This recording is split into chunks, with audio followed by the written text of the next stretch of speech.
Hello, good day po, no? Mga kaopinyon.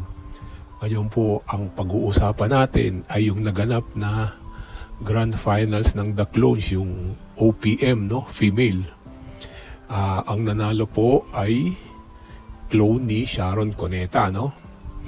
Ngayon po, ito na naman, marami na namang mga mga nag-comments, no?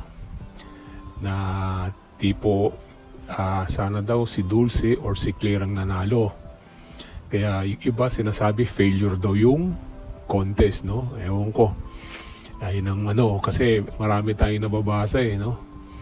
Pag nakita natin yung mga comments sa YouTube, grabe. Ito na naman po, no? Siyempre hindi natin masasabi kung bakit natalo si Claire or si Dulce, no? Pwedeng isang dahilan yung sound system din doon, no? Sa studio or yung sound system sa TV natin. Kaya di natin malaman kung ba't natalo, no? Parang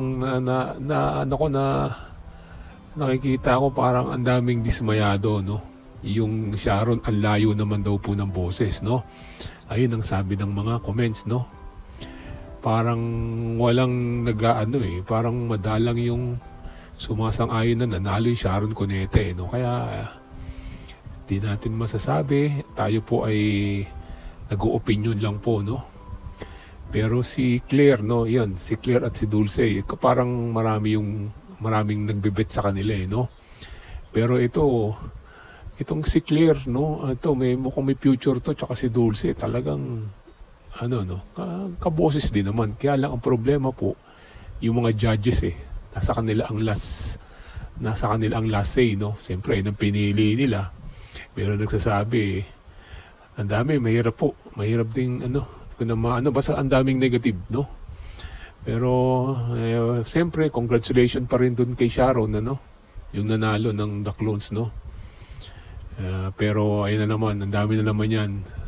Marami na naman tayong mababasang mga comments niya ng puro, binabash na naman sila. Parang dismayado. Wala tayong magagawa po. Ganyan lang talaga. May nananalo, may natatalo, hindi laging panalo, hindi laging talo, no? Pero kung si Dulce naman or si Claire, may future to Magaling din naman po in fairness, tsaka yung mga ibang contestant na talagang, isa lang talagang mananalo, no? Ayun lang naman po, no? Sa good luck din na lang din po sa mga lahat ng contestant. May mga future din naman sila. Sa Itbulaga naman, syempre, contest yan. Talagang ina-expect din naman nilang may matatalo or may mananalo, may matatalo, no? Siyempre, ang purpose lang naman ng Itbulaga yan masaya at ma-entertain tayo ng kanilang noontime show, no? Pero sana maging maging mainit na tong susunod ng mga ibang labanan, no? Yung sa The Clones. Kaya abangan pa rin natin yung mga kasunod nito. Kaya congratulations kay Clone Sharon Cuneta, no? Kaya wala ko tayong magagawa.